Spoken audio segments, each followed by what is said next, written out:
NCERT series के अगले chapter part 5 में, चैप्टर 5 में हम लोग पढ़ेंगे पदार्थों का पृथक्करण। ठीक है, इससे पहले जहाँ तक पढ़े हैं वहाँ तक है।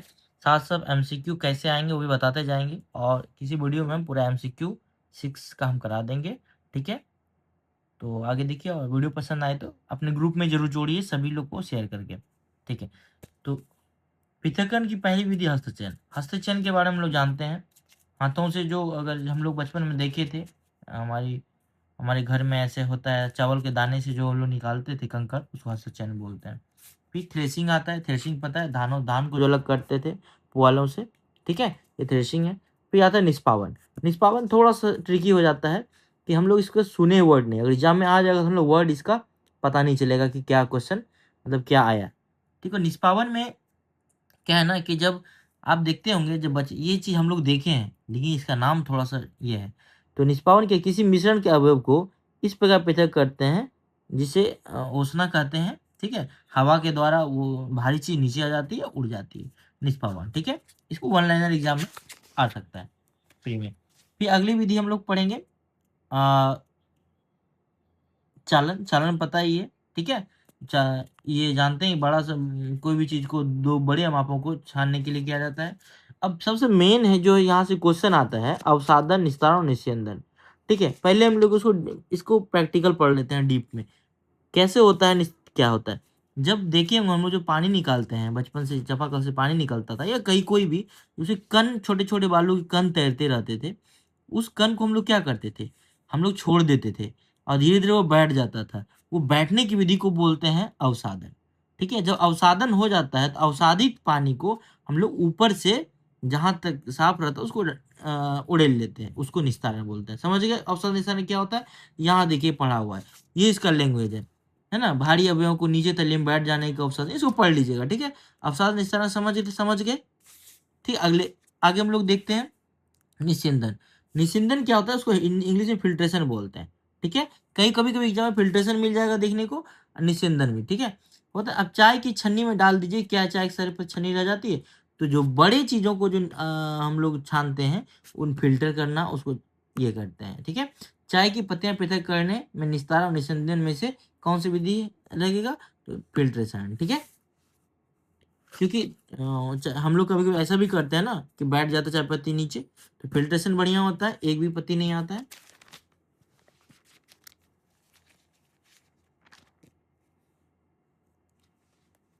मिश्रण के दो अवयवों को, ये हम लोग पढ़ ही चुके हैं। ठीक है,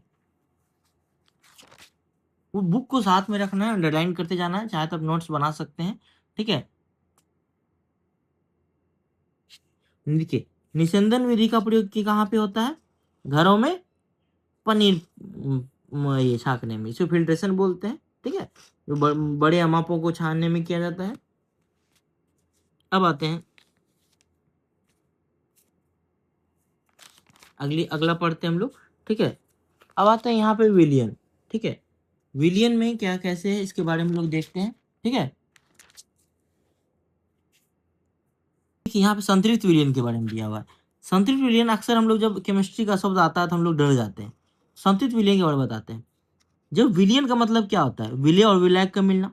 विलय का मतलब जो कम होता है यानी नमक, और विलायक का मतलब जो ज्यादा होता है पानी। जब नमक को पानी में मिलाए तो क्या बनता है? विलियन। विलियन विलियन जो संतृप्त विलियन कब बन जाता है कि जब, है ना, क्या होता है यहाँ पे देखिए, कुछ चमक नमक मिला है, नमक मिलाने के बाद जब विलय मिल गया, जल में अधिक नमक नहीं घुल सकता, अब ज्यादा वो नहीं घुलेगा, तो वह विलियन को क्या बोलते हैं? संतृप्त विलियन। ठीक है, समझ संतृप्त क्या होता है? ऐसा अवस्था जहां से अब अधिक नहीं घुलेगा, उसको संतृप्त बोलते हैं। ठीक है, अब देखते हैं यहाँ से क्वेश्चन क्या आ सकता है। ये देखिए, हस्य, निष्पावन, चालन, अवसादन, निस्तारण, निस्यंदन, ये सभी पृथक्करण की विधि है। एग्जाम में दे देगा इनमें से कौन पृथक्करण की विधि नहीं है। तो ये सब आपको याद है। हस्तचयन बता दिए, निष्पावन बता दिए, उष्णा, चालन, अवसादन बता दिए जो तली में बैठ जाता है, निस्तारण बता दिए जो उड़ेल देते हैं, निस्यंदन मतलब फिल्टर करना, यानी चाय और पनीर को छांकने। ठीक है, अनाज में भूसा अलग करने के लिए हस्तचयन विधि करते हैं। यहाँ से क्वेश्चन आ जाएगा। क्वेश्चन क्या आ सकता है, हम एमसीक्यू इसका करा देंगे। ठीक है, द्रव तथा उसमें अविलेय पदार्थ के अवयव को कैसे अलग करते हैं, डायरेक्ट यही क्वेश्चन में आएगा। द्रव तथा उसके अविलेय पदार्थ, जो उसमें पदार्थ विलेय नहीं है, कैसे है? तो निस्यंदन। ये हिंदी में यही सब थोड़ा सा डिफिकल्ट हो जाता है एग्जाम में, जो दिक्कत होता है निस्यंदन फिल्ट्रेशन। ठीक है, एक चीज और देख लीजिए, वाष्पन। वाष्पन विधि का उपयोग हम लोग द्रव में घुले ठोस को पृथक करने के लिए करते हैं। जो द्रव में ठोस घुले रहते हैं ना, अब देख लीजिए समुद्र का पानी ले लीजिए, समुद्र का पानी में नमक मिला रहता है और नमक को निकालने के लिए कैसे उपयोग करते हैं, वाष्पीकरण। ठीक है, उसे ठोस नीचे रह जाता है, पानी उड़ जाता है। ठीक है, चीज और जान लीजिए, किसी पदार्थ के विलयन को गर्म करने पर उसमें और अधिक पदार्थ घोला जा सकता है।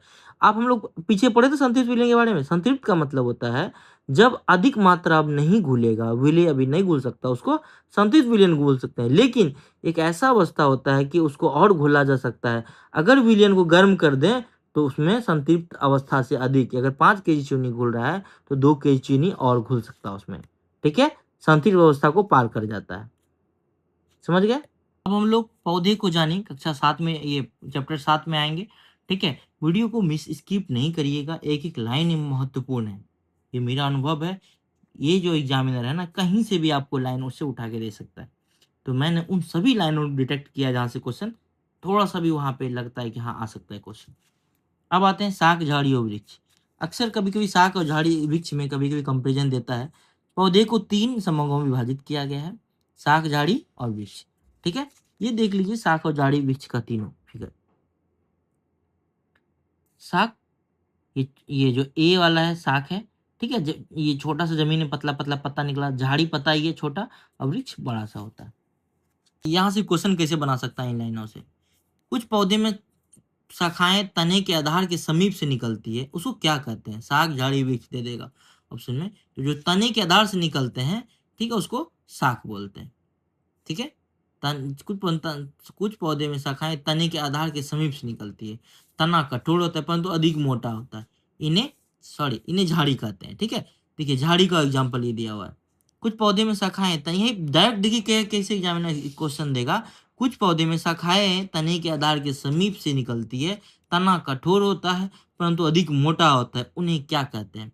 ऑप्शन देगा शाक, झाड़ी, वृक्ष, इनमें से कोई नहीं, तो झाड़ी तनी से निकलता है। ठीक है, ये ऑप्शन में ये देख लीजिए फिगर में, कुछ पौधे में तने के नीचे से निकलता हुआ है ये तना, मतलब पौधे के नीचे से निकलता है तना, तना कठोर होता है। ठीक है, इसी को झाड़ी बोलते हैं। क्लियर हो गया? आगे देखिए, बिहार पुलिस के एग्जाम में ये क्वेश्चन पूछा गया था, कमजोर तने वाले पौधे सीधे खड़े नहीं हो सकते और भूमि पर फैल जाते हैं, इन्हें क्या कहते हैं, ये विसर पिलाता है। ठीक है, ऐसे ही पौधे को जो ऊपर चढ़ जाते हैं, ये पेड़ की सहायता से पकड़ के, इसको आरोही कहते हैं। ये ध्यान से देखिए, लत्ता पकड़ चढ़े, एग्जाम में डायरेक्ट भी दिया था कि आरोही पौधे कैसे होते हैं, तो यही आरोही जो तने को चढ़ते हुए निकलता है। ठीक है, ये साग, झाड़ी और पेड़ों से भिन्न है। ठीक है, इसको भी सर्पिला लता कहते हैं। वीडियो हम लोग पत्ती के बारे में पढ़ेंगे। पत्ती से एनटीपीसी में डायरेक्ट क्वेश्चन आ गया था क्या, इसके बारे में पढ़ाएंगे। ठीक है, इसका एमसीक्यू भी कराते जाएंगे। ठीक है, थैंक यू, आप लोग ऐसे ही जुड़े रहें। वीडियो को शेयर जरूर करें अपने दोस्त, अपने ग्रुपों को।